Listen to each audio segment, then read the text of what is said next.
Hello everybody, and welcome to the place where nightmares come to get scared.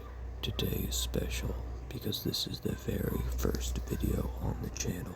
So sit back, try your best to relax, and let me know what you think, whether it's good or bad, in the comments below. Welcome to Midnight Narratives. Hello, my name is Harlow, and I work the night shift at my local 24-hour gas station. Well, local probably isn't the best way to put it. It's more like the middle of nowhere. Most nights, it's complete radio silence, broken only by the occasional trucker passing through. I usually don't get scared on the job. Honestly, I love it. I sit on my phone, I play games, I watch shows. Easy money, really. But last night was different. It started like any other shift. I came in at 8 and got straight to quote-unquote work. I'd started binging a show the night before, and with the new season dropping soon, you know I needed to catch up. For the first 5 hours, everything was calm. Almost too calm. Only 3 customers came in, and they were in and out so quickly I never even caught their names. The real problem, however, started at 1:04 a.m. I heard a strange, eerie noise. Something low and unfamiliar. When I looked up, there was nothing there. I brushed it off, probably an animal outside or something, and went back to my show. That's when the power flickered, and then the lights went out. The only light left was the glow from my phone screen. For a few seconds, I sat there, staring at my reflection in the dark glass of the drink coolers. The hum of the refrigerators was gone. The air felt wrong without it. Too quiet.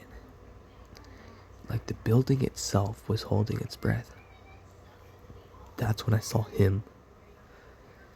He was standing outside the front glass doors, just beyond the reach of my phone's light. An older man, late 60s, maybe older, tall, thin, and hunched forward slightly like gravity had been working overtime on him.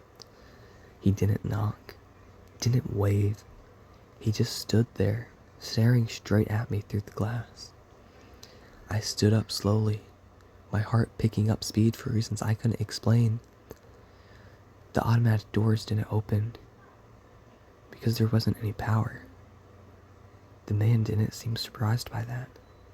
He smiled. Not a friendly smile. Not angry either. Just empty. Like it wasn't meant for me. I raised my hands and waved him back and forth, gesturing that the store was closed. He didn't react. Instead, he turned his head slightly, as if listening to something I couldn't hear. Then, without breaking eye contact, he reached into the pocket of his coat. That's when I noticed the bolt cutters. The metal handles were old and rusted, but unmistakable. He let them sit there, half visible, like he wanted me to see them. My mouth went dry. Before I could react, he stepped out of view, walking slowly around the side of the building, towards the back door. I swallowed hard, but I tried to calm myself down. You're overthinking it, I told myself. The back door had a heavy padlock. Always had. No one was getting through that. A few seconds passed. Then I heard it. The sound of metal being pulled hard. The back door rattled violently once. Twice. Each pull louder than the last, echoing through the dark store. I stood frozen behind the counter, barely breathing, counting the seconds between each thug. Then, silence. No footsteps, no rattling, nothing. I told myself he'd given up, that he'd walked away. I reached for my phone, hands shaking, and decided I should probably call my boss. At least let him know what was going on. No service? That's strange. I had service just a second ago. I sighed, trying to laugh it off. Screw it, I muttered to myself. I don't need service to call the cops. I opened my phone and dialed 911. Before it could even ring, the screen went black. That's when it hit me. When I first saw the man, when he reached into his pocket, I hadn't just seen bolt cutters. I'd seen big ones. The kind that could slice through a padlock like it was made of plastic. My eyes slowly drifted towards the hallway that led to the back of the store. And from somewhere behind me, I heard the soft creak of a door opening. I didn't turn around. I couldn't.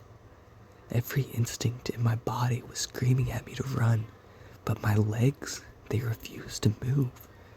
The creaking stopped, replaced by slow, deliberate footsteps, each one closer than the last. I finally worked up the courage to look. The hallway was empty. No man, no door swinging, nothing. I let out a shaky breath and told myself I was done. I grabbed my jacket from under the counter and headed for the front doors. I didn't care about the cameras. I didn't care about the job. I just wanted to leave. As I passed the drink coolers, something caught my eye. The reflection behind me. Standing in the dark glass was the older man, close enough that I could see every wrinkle on his face. His smile was gone now. In its place was something worse. Expectation. I spun around. Nothing. My heart slammed against my ribs. I backed towards the door, fumbling for the manual of release, when I heard his voice for the first time. It was low, calm, right next to my ear. I'll see you again. The back door slammed shut. The lights came back on. I don't remember running, but somehow I was outside, gasping for air, the cold night biting into my skin. A truck roared down the highway in the distance like nothing had happened. When the police finally arrived, they searched the store. They found the back door wide open. The padlock was still there, uncut, untouched. They told me no one else had been inside. But when my boss reviewed the security footage the next morning, he went pale. At 1:04 a.m., the power went out, and I was never alone.